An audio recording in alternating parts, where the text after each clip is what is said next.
When will the ugliness of value stocks go away? This is interesting, actually, because as you know, if you follow me, I'm a value stock investor. My biggest holding is VTV. That's Victor Tango Victor. That doesn't mean you should buy it. In fact, because I own it, you probably ought not to.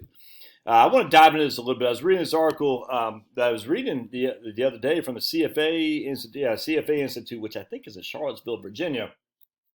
Dougal Williams had written, "Oh, value, where art thou?" And I was reading it. I had read almost the whole article, and I realized, whoa, this was written in 2015, 5 years ago almost. And I said, let's read this article, then we'll go and compare to what value has done since. So Dougal's argument essentially is value has underperformed, but it'll come back at some point. That's what the assumption is. So basically, it's been 15 years since the Coen brothers, "Oh Brother, Where Art Thou" was released. And I was like, I thought that was only 15 years ago, but I didn't put two and two together.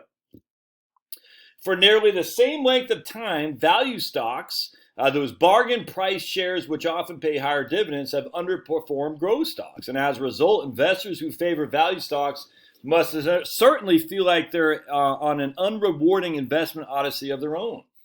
How could this be? Aren't value stocks supposed to deliver a higher return than growth stocks? Yes, in theory. Academics have long argued that investors should rationally expect to be compensated for the risk of owning stocks. The higher a company's perceived risk, the higher the rate of return you should expect. Historically, evidence supports this theory. Since 1927, large value stocks in the U.S. have returned 11.1% a year, while large growth stocks have returned 9.4%. So that's a significant difference going back to 1927. Among small cap stocks, the performance advantages have been even greater. Small cap value stocks have returned 14%, while growth counterparts have returned 9.2%.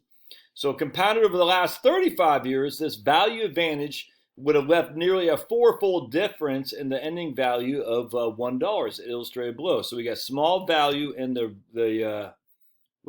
yellow. So $1 in October 1980 would have been worth about $60, $50. Small cap value.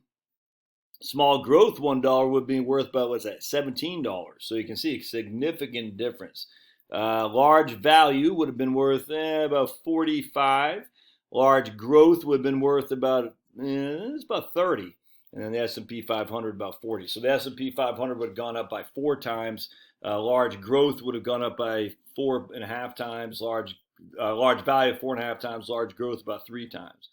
Recently, this has not been the case. Value stocks have underperformed growth stocks in a dramatic fashion. Over the past 10 years, for example, value stocks have earned less than 7% a year, while growth stocks 9%.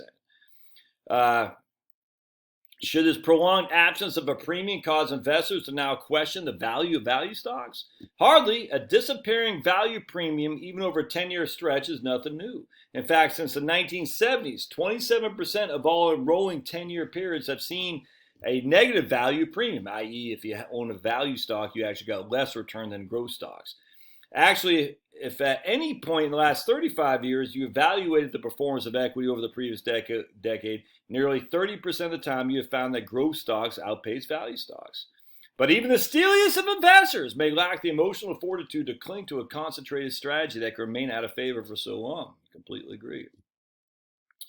All right, is this reversal of fortune can be swift and unexpected?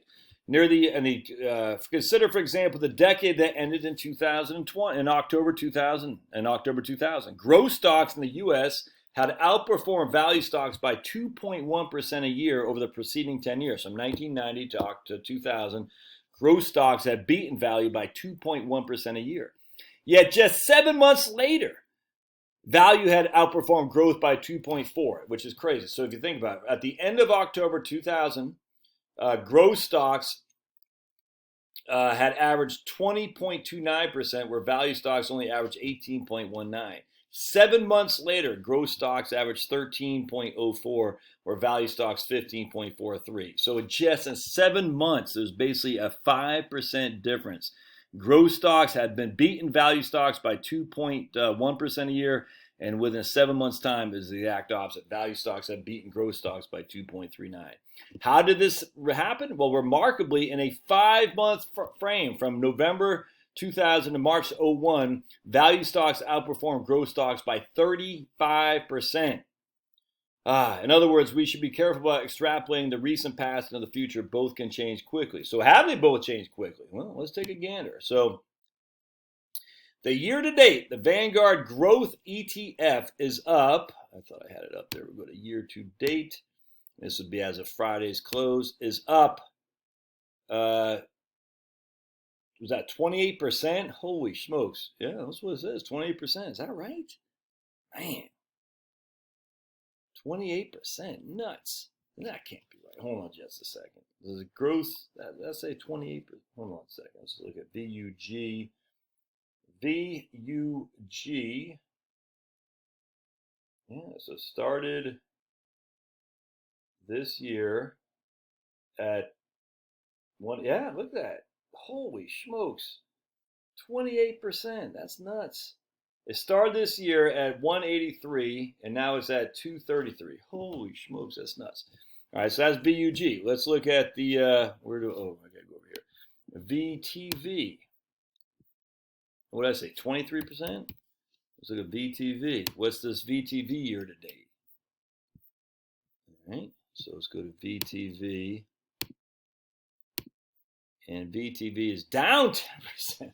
Jeez, man. VUG up 23%. VTV down 10%. Oh, yeah, freaking, that's straight up ugly. All right, so let's look at 1 year. VTV's down. I tell you what, let's look at this. So can they do by profile holdings, charts, options? Maybe they can't do it here. So one thing I do like about Yahoo, let's go to finance.yahoo.com. You can go year by year, which I actually like quite a bit. So VTV, we'll go to 2016, 2017. Why does it keep doing that for? I don't want that stupid Bitcoin. Every time I type in VTV up there, it gives me a stupid Bitcoin thing. All right, so let's go here. All right, let's look at profile. I think it's historical data if memory serves. Nope, I think it's profile. So let's go to profile and performance. There we go. What's this? Sound like it's raining, but the sun's out. All right. So we got 2019 is up 25. 2020 down 5. 2019 25. 2018 down 5. 2017 down up 17. 2016 17 and 2015 down 1. All right, so that's VTV. Let's look at VUG. If I can get my thing to cooperate. All right. I can't put it in there. Okay. VUG. Right there. All right. Oh my goodness, I just had it. And then of course Pablo. Remember, every time Pablo makes a noise, you got to paw the like button. All right, so let's see what VUG is. This is VTV and VUG. All right, so VUG, let's go to performance. 2019, 27. Oops. No, 37. Wow, 37. 2018, minus 3. 2017, 27. Jeez. 2016, 6. And 2015, 3.32. All right, so basically, value stocks has been just crunched relative to growth stocks. So this guy had written that 2015, and essentially saying it's going to come. Well, he wasn't saying it, but he's saying it could come back quickly. But you know, this year alone. So let's just tell you what. Let's just look. I wonder if we can go. Hold on, just a second. Let's go to performance. Yeah, 10 years. Look at that. 16 point VUG 10 year. 16.78. That's crazy. And then we're gonna go to Pablo, kill me, buddy. Kill me. Pablo! Pablo! All right, so let's go to performance. 10 years. Oh yeah, 10 year, look at that. 11.21 for VUG for VTV. Can we go to 15 years? All right, so let's go back to I wonder if this market watch, let's go back. Does it go to 15 years? No, it just only goes 10. All right, so let's go to Market Watch. So that let us go to 15 years. Hold on just a second. We're going to type in VUG right there.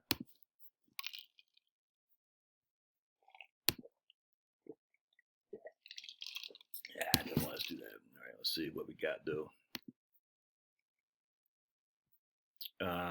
So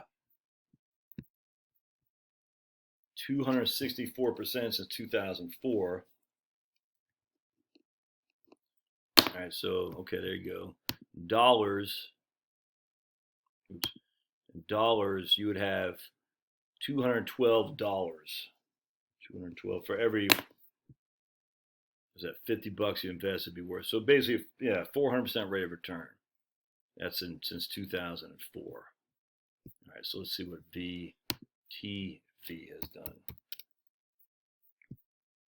All right. Let's see. Let's go to all. There we go. Sweet. You have made, man, look at that. You have doubled your money. That's nuts, man. That's crazy. 107.